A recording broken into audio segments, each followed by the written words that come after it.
जय हिंद, वंदे मातरम। प्यारे साथियों, आ चुके हैं एक और जबरदस्त नई भर्ती के साथ। कौन सी भर्ती है दोस्तों आपके लिए? ये है साथियों असम राइफल्स भर्ती 2024। जी हाँ साथियों, असम राइफल में गनमैन जो होते हैं, राइफलमैन जो होते हैं, उनके लिए भर्ती निकली है। इसकी संपूर्ण जानकारी मैं आपको देने वाला हूँ साथियों। कौन फॉर्म भर सकता है, कौन नहीं भर सकता है, लास्ट डेट क्या है, फॉर्म कैसे भरना है, एज क्या है, वेतन कितना मिलेगा, ड्यूटी कैसी है, सारी बात करांगा। और किस प्रकार से ये जो भर्ती निकल रही है, ये रैली भर्ती है या ऑफलाइन है या ऑनलाइन है, जो भी बातें हैं कंप्लीट जानकारी दूंगा। योग्यता क्या है, वेतन क्या है, सारी बात करांगा एकदम आसान और सरल भाषा में। ठीक है साथियों, अभी तक आप चैनल से नहीं जुड़े हैं तो फटाफट से आप चैनल से जुड़ जाइए। यहाँ पे आपको दिख रहा होगा बानसो रोजगार, आप ही का चैनल है दोस्त। ये गाड़ी पट्टी में सब्सक्राइब लिख रखा है ना, जाके इसको दबा दो। इसको दबा दोगे तो चैनल सब्सक्राइब हो जाएगा, आप हमसे जुड़ जाओगे, हम आपसे जुड़ जाएंगे। फिर जो भी खबर आएगी, जो भी भर्ती आएगी, तत्काल प्रभाव से आपके साथ शेयर कर दी जाएगी। तो चलो शुरू करते हैं। नमस्कार साथियों, मैं राजेश गुजर स्वागत करता हूँ आप सभी प्यारे साथियों का बानसो रोजगार के यूट्यूब चैनल में। देखो भाई, इस भर्ती के बारे में आपको संपूर्ण जानकारी मैं दे देता हूं। असम राइफल्स भर्ती 2024, जो राइफल्स मैन है, जीडी के भी पद हैं। जो असम राइफल जीडी है, जनरल ड्यूटी, जिसमें महिला पुरुष दोनों आवेदन कर सकती हैं, वो भी है। लाइनमैन के भी पद हैं और भी बहुत सारे पद हैं। अलग अलग सारे ही पदों की जानकारी मैं आपको दूंगा। कितने क्या पद हैं, क्या योग्यता है, क्या एज है, सारी बात करांगा एकदम सरल भाषा में। ऑल इंडिया के कैंडिडेट इसमें फॉर्म भर सकते हैं, कोई समस्या नहीं है। कोई भी भारत का जो निवासी है, भारत देश का, वो इसमें फॉर्म लगा सकता है, कोई समस्या नहीं है। अच्छा जी, और ये जो भर्ती है ना दोस्त, ये ऑफलाइन भर्ती है और इसकी जो लास्ट डेट है वो 28 जनवरी 2024 रहने वाली है। यानी कि 28 जनवरी से पहले पहले आपका जो फॉर्म है वो डाक द्वारा पहुंच जाना चाहिए। कहाँ पहुंच जाना चाहिए? सब ठेठ पहुंच जाना चाहिए। ठेठ कहाँ, स्थान का नाम बताऊंगा, लेकिन उससे पहले आप ये जान लो कि ये भर्ती किसके लिए है, कौन इसमें फॉर्म भर सकता है और कौन नहीं भर सकता है, इसकी बात पहले ही बता देता हूं आपको। ये जो भर्ती है दोस्तों असम राइफल की, ये उन कैंडिडेटों के लिए है जो या तो रिलेशनशिप वाले हैं, जैसे भाई किसी के पिताजी या किसी के भाई असम राइफल में सेवा करते हुए शहीद हो गए हों, तो उनके जो संतान है, उनके जो परिवार के लोग हैं, वो फॉर्म भर सकते हैं। या कोई भाई ऐसा है जो असम राइफल में ड्यूटी करते हुए लापता हो गया हो, उसके परिवार वाले फॉर्म भर सकते हैं। और कोई भाई ऐसा हो जो असम राइफल में ड्यूटी करते समय, यानी कि मान लो लापता हो गया हो, समझ रहे हो, तो वो इसमें ड्यूटी कर सकता है, उसमें आवेदन कर सकता है। और जो भाई असम राइफल में ड्यूटी करते हुए ऐसे कोई मेडिकल प्रॉब्लम की वजह से उसको बर्खास्त कर दिया गया हो, तो भी वो फॉर्म लगा सकता है। उसका कोई भी भाई हो, कोई पुत्र हो, तो वो कैसे, यानी कि मेंटली कुछ हो जाते हैं ना भाई, प्रॉब्लम आ जाती है, तो उनको फिर बर्खास्त कर दिया जाता है, हटा दिया जाता है, तो उनके जो आश्रित परिवारजन हैं वो इसमें फॉर्म लगा सकते हैं। समझ गए मेरी बात? सेवा में जो ड्यूटी पर, जैसे कार्रवाई के दौरान शहीद हो गया हो, कोई सेवा के दौरान शहीद हो गया हो, कोई सेवा के दौरान लापता हो गया हो, कोई चिकित्सा आधार पर सेवा से बर्खास्त हो गया हो, तो ऐसे असम राइफल्स कर्मचारियों के आश्रित परिवार के सदस्य ही पात्र हैं। यानी कि रिलेशनशिप वाली भर्ती है ये दोस्तों। ऐसे नहीं है कि सब जचे जो फॉर्म लगा देगोगे ना। 10वीं पास आवेदन कर सकते हैं, कोई समस्या नहीं है, लेकिन ये उन्हीं के लिए है जो रिलेशनशिप वाले हैं, उनके लिए है। ठीक है साहब। चयन कैसे होगा? फिजिकल होगा, मेडिकल होगा, एग्जाम होगा, स्किल टेस्ट भी होगा, डॉक्यूमेंट्स वेरिफिकेशन, मेरिट लिस्ट जारी। स्किल टेस्ट जीडी वालों का नहीं होगा, बाकी सबका होगा। जो जो ट्रेडमैन है उस हिसाब से सबका ट्रेड टेस्ट होगा। जीडी में कोई ट्रेड टेस्ट लागू ही नहीं है। अच्छा साहब, रैली भर्ती है 4 मार्च 2024 को रैली भर्ती है। कहाँ पे होगी साहब ये रैली भर्ती? मुख्यालय महानिदेशालय असम राइफल्स लैट कोर शिलांग मेघालय, यानी कि जो शिलांग है मेघालय में, वहां पे ये भर्ती है। Pin code number 793010। ठीक है, ऑफलाइन फॉर्म भी इसी लोकेशन पे भेजना है आपको, और यहाँ पे रैली भर्ती होगी जो भी यहीं पे होगी। अब आपको यहीं जाना पड़ेगा दौड़ वगैरह करने के लिए रैसे, ठीक है। यहीं पे होगी ये भर्ती, असम, जो असम मेघालय है ना वहाँ शिलांग में, वहाँ पे इस लोकेशन पे ये भर्ती होगी।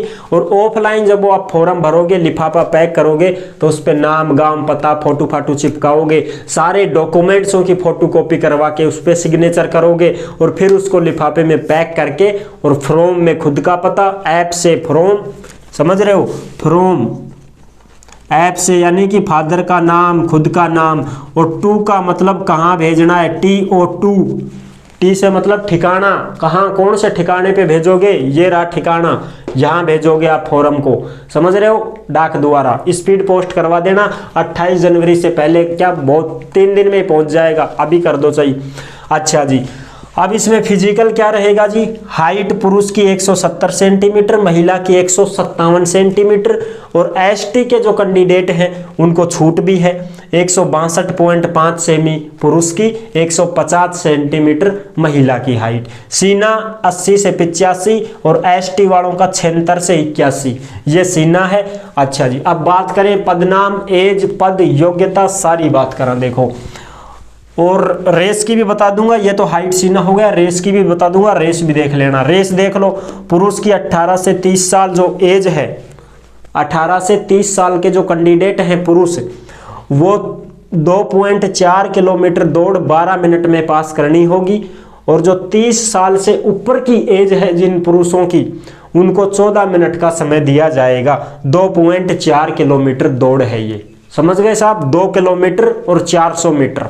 अच्छा जी, और जो लद्दाख क्षेत्र के हैं उनसे 1600 मीटर की रेस करवाई जाएगी, पुरुष को 7 मिनट का टाइम मिलेगा, और जो 30 साल से ऊपर के एज हैं उनको 7.5 मिनट का, और जो 18 से 30 साल के हैं उनको 7 मिनट का। 1600 मीटर है, 7 मिनट में आराम से हो जाएगी, कोई समस्या नहीं है, लद्दाख वालों की है। और तुम्हारी तो भैया 2.4 किलोमीटर है जो 12 मिनट में पास करनी है, 18 से 30 साल के युवा हैं जिनको, 30 साल से ऊपर होगा जिनमें 14 मिनट मिलेगी। और महिला के लिए 1600 मीटर की रेस होगी, 18 से 30 साल की जो महिलाएं हैं उनको 8.5 मिनट का टाइम मिलेगा, ठीक है। 1600 मीटर 8.5 मिनट, कम थोड़ी, बहुत ज़्यादा हैं ये तो। और 30 साल से ऊपर की जो महिला है उसको 9.5 मिनट का समय दिया जाएगा, ठीक है। और जो लद्दाख की महिलाएं हैं उनको 800 मीटर की दौड़ है, 4 मिनट का। 18 से 30 साल की हैं जो, तो 4 मिनट में आ जाएंगी, 800 मीटर खूब है 4 मिनट। और 30 साल से ऊपर की हैं जो लद्दाख की महिलाएं, उनको 5 मिनट का समय मिलेगा, 800 मीटर ही दौड़ है, ठीक है जी। अच्छा, अब बात करें जीडी में पद महिला पुरुष दोनों के हैं, 18 से 23 साल एज है, 38 पद हैं, 10वीं पास योग्यता है, कुछ भी नहीं है, बस केवल ये करना है, 10वीं पास योग्यता, 38 पद, 18 से 23 एज है इसमें, ठीक है साहब। और अब देखो एक एक पद हैं बाकी में। पर्सनल असिस्टेंट जिसको निजी सहायक बोलते हैं, इसमें महिला और पुरुष दोनों फॉर्म लगा सकते हैं, 18 से 25 साल एज है, एक ही पद है, 12वीं पास योग्यता, और स्किल टेस्ट भी आपका लिया जाएगा। स्किल टेस्ट को मतलब साहब, अरे भाई काम आता है कि नहीं आता है उसके बारे में आपसे थोड़ा सा ट्रेड टेस्ट लिया जाएगा। टाइपिंग करवाई जाएगी 50 शब्द इंग्लिश में और 65 शब्द हिंदी में प्रति मिनट के हिसाब से। 1 मिनट में 65 शब्द छापो हिंदी में खटाखट खटाखट, और 1 मिनट में इंग्लिश में 50 शब्द खटाखट खटाखट टाइपिंग करो, ठीक है साहब। ये है पर्सनल असिस्टेंट, निजी सहायक, इसमें महिला पुरुष दोनों फॉर्म लगा सकते हैं।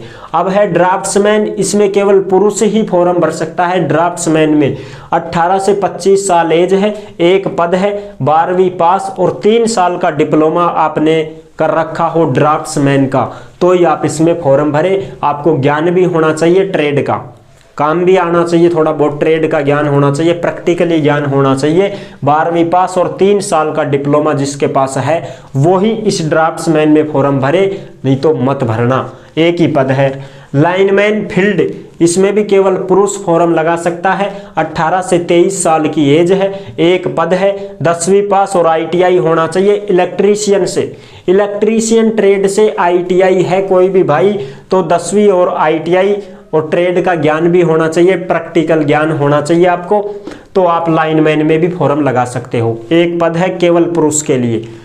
रिकवरी वाहन मेक, इसमें भी पुरुष का ही पद है, 18 से 25 एज है। एक पद है, 10वीं पास और ITI होना चाहिए। और ITI किससे होना चाहिए, कौन से ट्रेड से होना चाहिए साहब, मैकेनिकल या वाहन ऑपरेटर से, और ट्रेड का ज्ञान भी होना चाहिए। ठीक है साहब। अगला है प्लम्बर। प्लम्बर में 18 से 23 साल उम्र है। एक पद है, 10वीं पास और ITI होनी चाहिए। प्लम्बर से ITI हो और उसका ट्रेड टेस्ट भी होगा, उसको नॉलेज भी होना चाहिए, प्रैक्टिकल ज्ञान होना चाहिए। ठीक है साहब। अगला है एक्सरे असिस्टेंट। एक्सरे असिस्टेंट 18 से 23 साल एज है। एक ही पद है, 12वीं पास और डिप्लोमा होना चाहिए। रेडियोलॉजी वगैरह का या एक्सरे असिस्टेंट से रिलेटेड जो डिप्लोमा होता है वो डिप्लोमा आपके पास होना चाहिए। एक ही पद है, 12वीं पास। ये इसकी संपूर्ण जानकारी है साथियों। टोटल पदों की बात करा, टोटल पद थारा 44 होगा। थारे जचे तो फार्म भर दो, नहीं तो टाल करो भाई। ठीक है, ये इसी की संपूर्ण जानकारी है दोस्तों। ऑफलाइन फॉर्म आपको इस लोकेशन पे भेजना है, शिलांग मेघालय। ठीक है, हाँ जी। और कौन फॉर्म भर सकता है, जो मैंने आपको बता दिया, रिलेशनशिप की भर्ती है। कोई भी भाई बहन ऐसे ही नहीं है कि आप सब बस सभी भर देंगे, सबके लिए नहीं है। ठीक है, तो इसकी जो नोटिफिकेशन अगर आपको देखनी है तो बांसुर रोजगार के नाम से टेलीग्राम है, उसको आप ज्वाइन कर लीजिए। उसमें आपको पूरी की पूरी नोटिफिकेशन मिल जाएगी और मैंने आपको संपूर्ण जानकारी दे दी है, कोई समस्या नहीं है। रही बात वेतन की, तो वेतन भी आपको अच्छा खासा मिलेगा, ऐसे थोड़ी है। 21,700 से आपका 35,000 के लगभग आपका वेतन रहेगा साथियों। ठीक है, तो आई होप आपको ये जानकारी कैसी लगी। अगर अच्छी लगी है तो वीडियो को लाइक जरूर कर देना, और चैनल पर पहली बार आए हैं तो विश्वास के साथ आप सब्सक्राइब कर सकते हैं, क्योंकि देश में जितनी भी भर्तियां निकलती हैं तमाम हम आपके साथ शेयर करते रहते हैं और एकदम आसान और सरल भाषा में आपको समझाते रहते हैं। तो जुड़ने के लिए आपका बहुत बहुत धन्यवाद। फिर मिलूंगा एक और जबरदस्त ऐसी ही वीडियो के साथ। तब तक के लिए सभी प्यारे साथियों को जय हिंद, जय भारत।